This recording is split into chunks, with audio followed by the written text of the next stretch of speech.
안녕하십니까, 박승경 교우신부입니다. 매일 말씀 10분 강론 4월 8일 수요일에 복음을 먼저 읽겠습니다.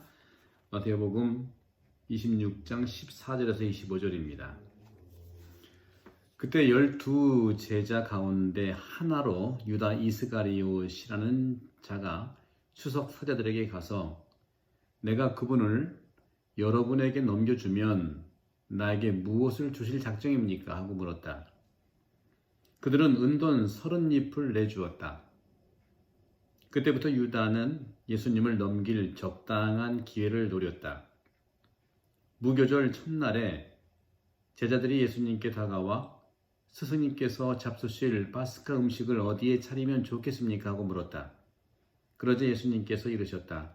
도성 안으로 아무개를 찾아가 선생님께서 나의 때가 가까웠으니 내가 너의 집에서 제자들과 함께 파스카 축제를 지내겠다 하십니다 하여라. 제자들은 예수님께서 분부하신 대로 파스카 음식을 차렸다. 저녁 때가 되자 예수님께서 12제자와 함께 식탁에 앉으셨다. 그들이 음식을 먹고 있을 때에 예수님께서 말씀하셨다. 내가 진실로 진실로 너희에게 말한다. 너희 가운데 한 사람이 나를 팔아 넘길 것이다. 그러자 그들은 몹시 근심하며 저마다 주님 저는 아니겠지요? 하고 묻기 시작하였다. 예수님께서 그들에게 대답하셨다. 나와 함께 대접에 손을 넣어 빵을 적시는 자, 그 자가 나를 팔아 넘길 것이다. 사람의 아들은 자기에 관하여 성경에 기록된 대로 떠나간다. 그러나 불행하여라.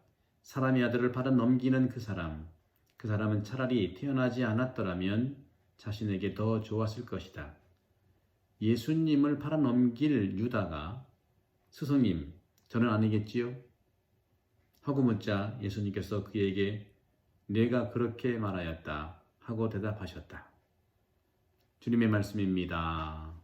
그리스도님 찬미합니다.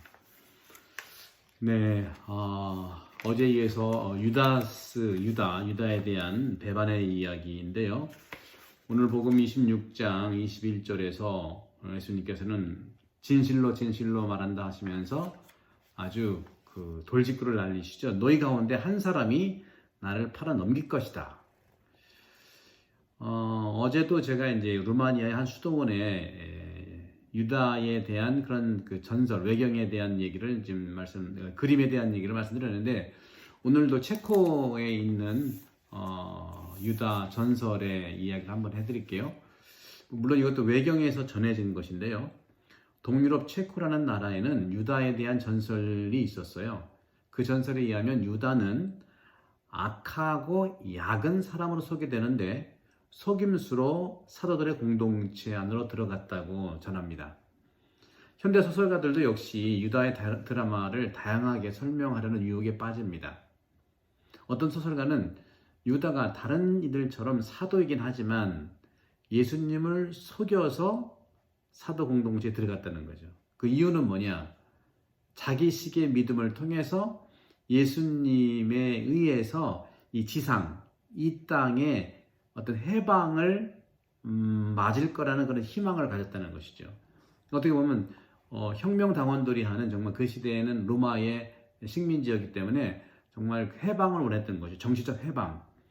어떻게 보면 유다스는 정말 예수님을 메시아로 믿었기 때문에 은전으로 팔아먹어도 예수님은 뜻을 이룰 거라는 그런 믿음이 있었을 겁니다. 다만 문제는 유다스 예수님에 대한 믿음은 물질적인 믿음이었다는 것이죠. 물질. 오늘 묵상을 통해서 물질에 대한 것을 한번 깊이 성찰해 보면 좋겠다는 말씀을 드립니다. 유다가 이렇게 환상과 환멸이 그 순간에 유다에게 들어가서 믿음을 버리게 했고 피할 수 없게 자신의 확신을, 즉 인간의 확신을 팔고 속일 수 있는 모습을 볼 수가 있죠. 근데 환상이란 뭡니까? 요한복음은 어제 요한복음은 사탄이 그에게 들어갔다 하고 기록하는데 그 환상은 뭘까요? 바로 돈입니다. 유다는 주님과 함께 주님과 함께하는 그러한 그 비움의 삶 또는 내려가는 삶 또 하층민과 함께하는 삶, 그 내려가는 삶이 올라가는 또 하느님께 가는 삶이거든요. 그런 삶이 아니라 세속적인 삶으로, 일종의 세속적인 세상의 삶으로 빠르게 걸어가 버린 거예요. 결국 그는 심연으로 추락하는 모습이었죠. 어쩌면 이런 유다에 대한 시선이 더 호소력이 있는 듯합니다. 우리들에게도 마찬가지죠. 어쨌든 하나의 이 유다에 대한 얘기는 가정이긴 하지만 복음은 단지 오늘 그런 가정에 대한 얘기가 아니고 죄와 배반에 대해서 언급하는 것이 핵심이죠. 배반하는 자는요, 늘 어디서든지 매우 나쁜 평판을 듣게 되어 있어요. 그러니까 유다스에 대한 얘기들이 굉장히 회자되는 거예요. 이런 소설에서도 외경에서도. 그러면서 오늘 복음에 이 마태복음 26장 15절에 보게 되면은 앞부분이죠. 12제자 가운데 유다 이스카리옷이 수석 사자에게 가서 이제 흥정을 하죠. 내가 그분을 여러분에게 넘겨주면 나에게 무엇을 주실 작정이냐? 여러분들은 이제 금방금방 자기가 하고 싶은 거를 할 때가 언제입니까? 책을 읽을 때 책이 재미없으면 어떻게 해요? 확 덮어버리죠. 읽던 중이라도 확 덮어버려요. 또 음악이 재미가 없을 때는 그냥 전원을 꺼버리지 않습니까? 포기하는 거죠. 이런 경우는 굉장히 많습니다. 음식이 맛있었으면 그러면 안 되겠죠.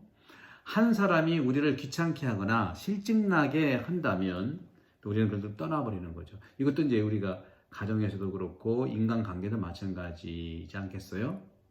그러니까 하지만 포기하고 오늘 이제 유다스가 넘겨주려고 하실 때 우리가 어떤 대책을 준비하지 않고 중요한 거를 버릴 수는 없는 겁니다. 정말 중요한 거라면 이 대책을 준비를 해놓고 넘어가야 되지 않겠어요? 마치 식구들이 가족과 집을 버릴 수 없는 것과 마찬가지예요. 내가 집이 마음에 안 든다고 집을 금방 버려 나갈 수는 없잖아요. 식구들이 한번 식구들하고 싸웠다고 해서 식구를 버릴 수는 없잖아요. 우리 그리스도인들은 바로 하느님과 가족 그리고 그리스도의 나라에 속한 사람들입니다. 이 관계를 끊으려고 결정할 때는 어떤 대책을 세울 무언가를 필히 찾아야 돼요. 그게 바로 뭐냐면 하느님의 뜻을 구한다는 것이죠. 하느님 나라에서 역할을 한다는 것은 모든 것 위에서 선과 진리를 자각하는 거예요. 알아차리는 것이죠. 그리고 하느님과 인간을 신뢰한다는 것을 정말 확인하는 거예요. 죄라고 하는 것은 이 모든 것을 버리도록 해버리는 것이 죄예요. 죄는 뭐냐?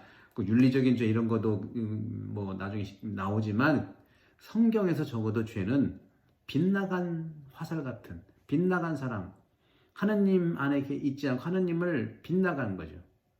죄는 이 모든 것을 버리도록 결정하는 것이죠. 빗나가 버리는 거예요.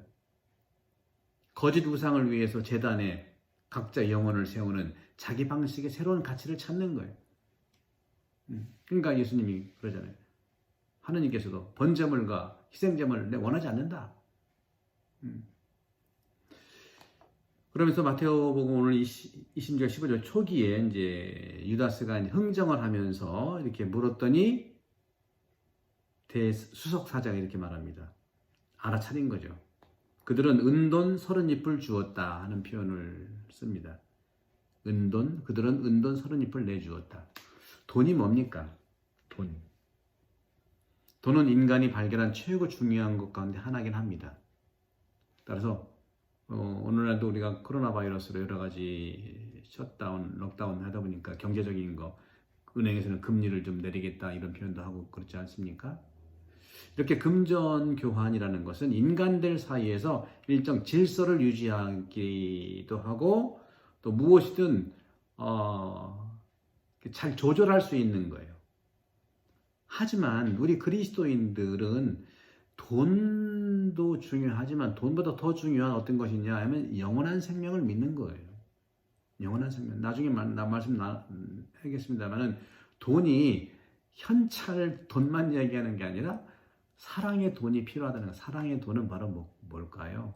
까리타스, 사랑.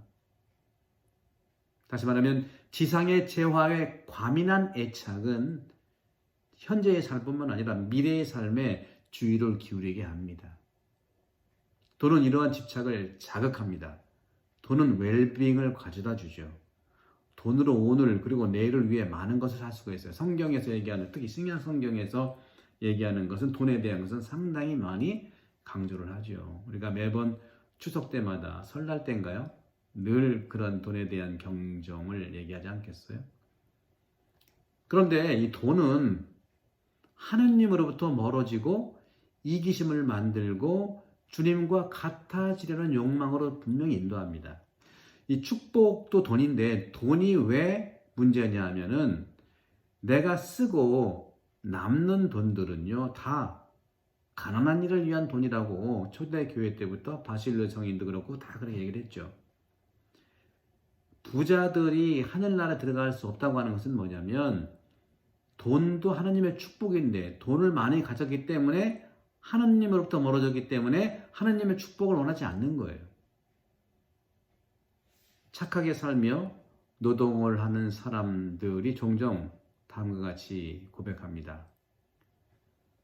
내가 돈을 만질 때 나에게 항상 무엇인가를 이루게 해달라는 힘을 쓴다는 것을 느껴왔다. 돈 있으면서 이제 항상 어떤 그 청하는 것이 있겠죠. 왜냐하면 내가 알기로는 이런 돈이라고 하는 황금은 얼마나 쉽게 하느님 앞에서 심판될 때 지불돼야 하는 참 돈, 참 화폐, 참 황금을 잃어버리도록 나를 인도할 수 있기 때문이다. 그럼 참 황금, 참 화폐는 무엇일까요? 사랑의 화폐입니다. 사랑의 화폐. 여러분들, 오늘 성주간을 이제 지내면서 이제 구체적 성삼일이 이제 내일부터 시작을 하죠. 그리스도인으로 세상을 사노라면 예수님을 종종 배반하고 모른다고 말할 때도 있긴 합니다. 그냥 무딘 마음으로 세상과 타협하며 살기에 신자가 된 것이 부담스럽기도 해요. 신자가 아니라면 이렇게 할 텐데. 하지만 말씀대로 살고 모든 것을 정말 주님 뜻대로 가난하게 산다는 것은 우리의 노력이며 동시에 주님의 축복이지요. 그러면서도 살아가려면 남도 속여야 되고 적당히 거짓말도 하고, 그러면서 오늘 누굽니까? 유다처럼 저는 아니겠지요? 하고 이렇게 말씀할 수 있지 않겠는가? 오늘 한번 깊이 우리의 배반에 대해서, 또 돈에 대해서 깊이 묵상하는 하루 되면 좋겠습니다. 감사합니다. 성부와 성자와 성령의 이름으로 아멘.